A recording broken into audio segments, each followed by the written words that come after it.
Éclat de vie. Se relever. Un podcast qui aide à soigner les plaies et à penser l'après. Les accidents collectifs et les attentats, de par leur violence, peuvent causer un psychotraumatisme dont l'impact varie selon l'exposition au danger, les circonstances du drame et l'histoire de vie de chacun. Comment ces épisodes de vie tragiques peuvent nous fragiliser ? À quel moment faut-il s'inquiéter ? À quel moment faut-il consulter ? Je suis Avril Prosper, psychologue au sein de la Fédération nationale des victimes d'attentats et d'accidents collectifs. Dans ce podcast, je serai accompagnée de victimes et de professionnels ayant touché de près ou de loin ce phénomène si complexe. Ensemble, nous tenterons de décrypter les causes de ces blessures invisibles, d'en comprendre les symptômes et de partager des méthodes de soins. Bonjour à tous, bienvenue sur l'épisode 2 du podcast de la FENVAC, Éclat de vie. On a parlé pendant le premier épisode du psychotrauma de manière globale et l'intérêt de ce podcast, c'est de parler de tout ce qu'il y a autour du psychotrauma et des événements traumatogènes qu'on peut retrouver dans un acte terroriste ou un accident collectif. Je suis aujourd'hui encore en présence de Gaëlle, qui est psychologue clinicienne à la FENVAC aussi. Bonjour. Du coup, aujourd'hui, on va parler des différents types de professionnels qui sont présents dans le soin, parce que c'est souvent un élément qui pose des questions auprès des victimes et des patients de manière générale. C'est quoi la différence entre un psychiatre, un psychologue, un psychothérapeute ? Qui aller voir, quand, comment ? Donc on va pouvoir échanger sur ce sujet-là. Alors oui, déjà dans les différentes professions représentées, les différents professionnels donc qui peuvent mener des soins dans ce contexte psychotraumatique. Donc on va distinguer les médecins psychiatres ou pédopsychiatres, les psychologues cliniciens et les psychothérapeutes. Donc 3 professions qui sont à même d'accompagner les victimes dans ces contextes de psychotrauma. Donc en premier lieu, les psychiatres et les pédopsychiatres, donc qui sont des médecins qui ont fait donc des études de médecine avec une spécialisation en psychiatrie ou en pédopsychiatrie. Alors ce sont des professionnels qui travaillent en milieu hospitalier mais aussi en libéral.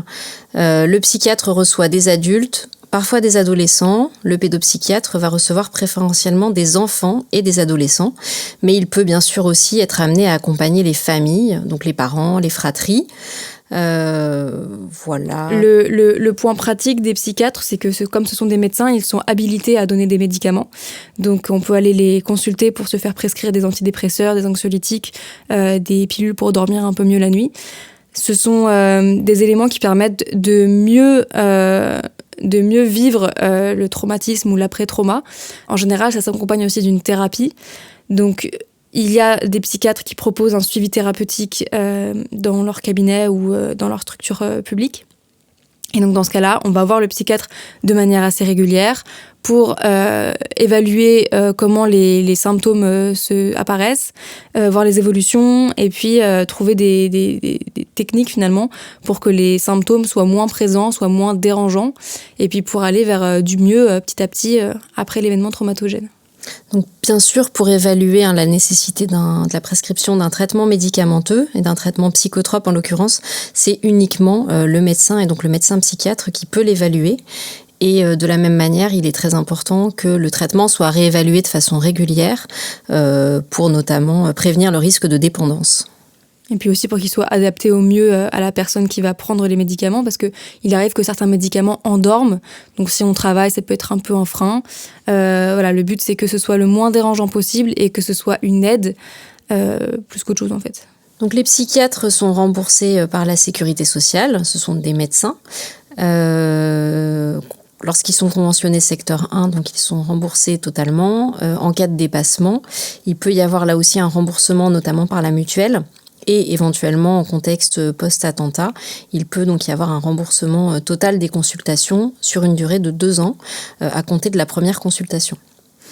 Alors après, donc, il y a bien sûr les psychologues cliniciens qui peuvent donc accompagner les patients en contexte de psychotrauma, donc les victimes ayant vécu un événement traumatique. Donc les psychologues travaillent eux aussi donc en institution, éventuellement en secteur libéral, donc en structure hospitalière du type CMP, hôpitaux, ou éventuellement donc en cabinet, en libéral. Les psychologues ont une formation universitaire, donc de 5 ans en psychologie. Ils doivent donc être titulaires d'un DESS ou d'un Master 2.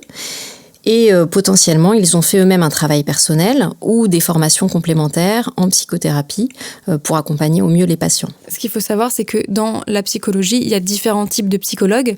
Le psychologue clinicien est automatiquement psychothérapeute et c'est ce qui lui permet de pouvoir faire du soin, de la thérapie. Mais il y a d'autres types de psychologie qui peuvent aussi ramener à devenir psychothérapeute via des stages ou des formations complémentaires. Par exemple, les psychologues sociaux, les psychologues, les neuropsychologues, etc.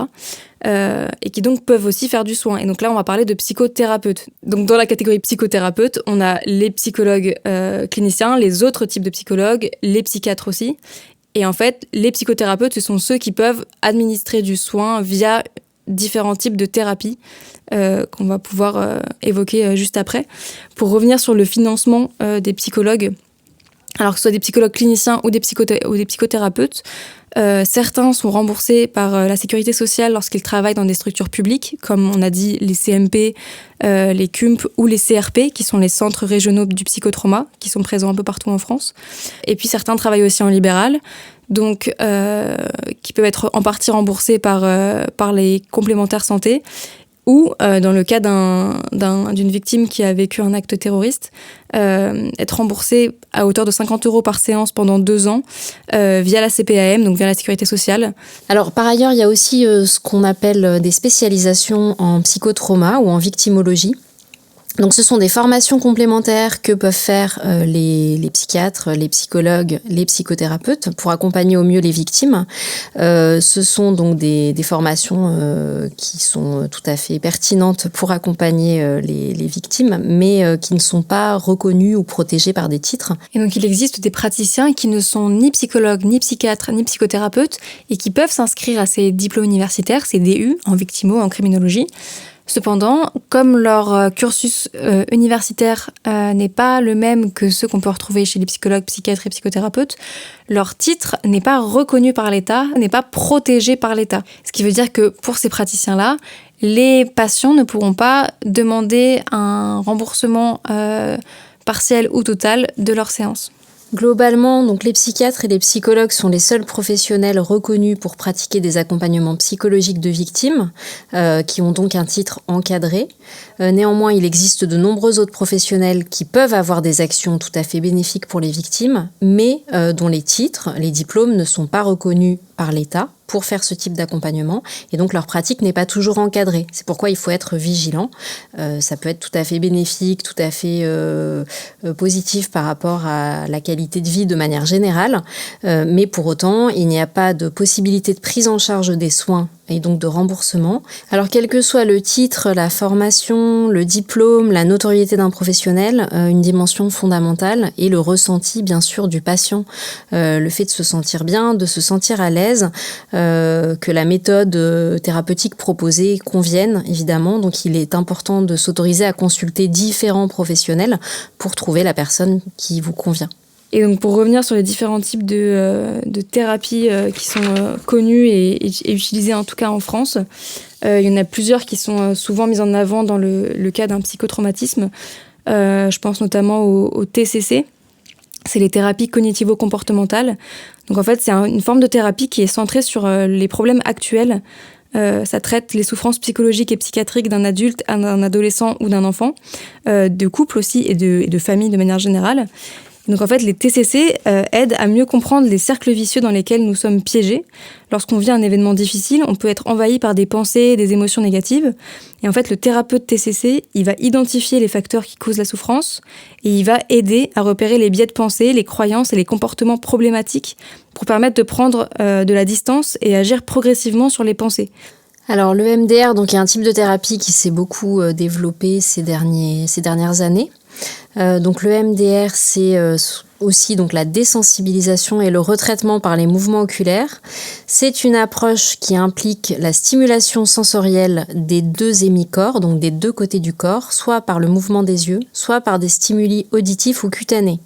Donc il va être demandé aux patients d'associer peu à peu, à partir d'une représentation, d'une pensée, d'une représentation de l'événement qui lui pose problème, d'une image éventuellement.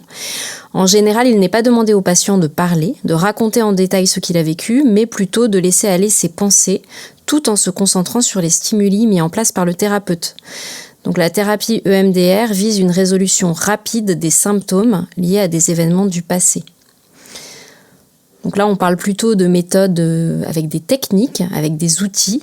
Donc parmi ces méthodes, il y a aussi l'hypnose. Donc la pratique de l'hypnose repose sur l'emploi des suggestions directes. L'objectif est d'amener le patient à modifier ses sensations et ses modèles de comportement. En général, on requiert la participation active du patient pour favoriser le processus thérapeutique. L'idée, c'est que par un état de conscience modifié, cela permet au patient de revivre l'événement et donc de le vivre de manière différente, avec une perception différente pour éliminer peu à peu les affects négatifs qui y sont associés. Donc là aussi une méthode plutôt technique, plutôt outillée. Alors à côté de ça, bien sûr, une méthode classique est ce qu'on appelle la thérapie psychodynamique, dont le vecteur principal est la parole.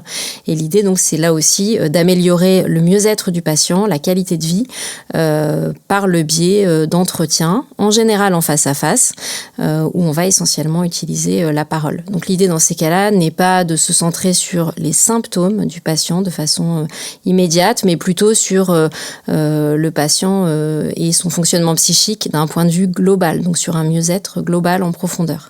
Pour finir sur les différents types de thérapies, alors il en existe plein d'autres. La liste n'est pas du tout exhaustive. On a vraiment parlé des plus souvent utilisés, ou en tout cas les plus connus actuellement.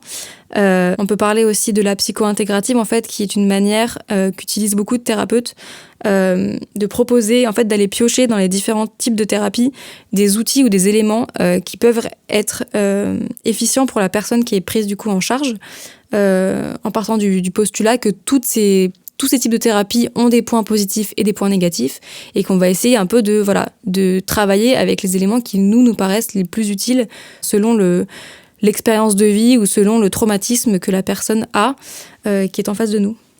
Donc là, on a fait un rapide tour des différents praticiens et des différents types de thérapies qu'on peut retrouver à la suite d'un psychotrauma.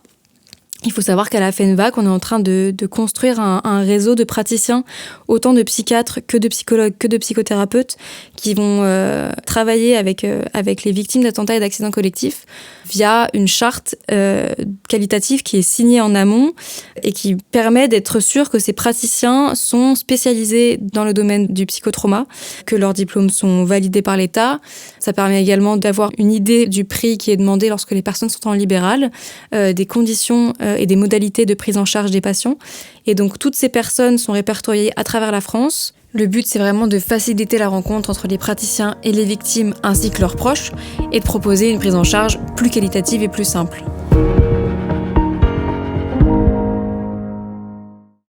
Attention, les informations partagées au fil de ce podcast ne sont en aucun cas un outil d'autodiagnostic ou de soins. Le recours à un professionnel est donc vivement recommandé. À la suite d'un événement traumatogène, il est important de rester attentif aux troubles pouvant intervenir sur le plan psychique ou physique.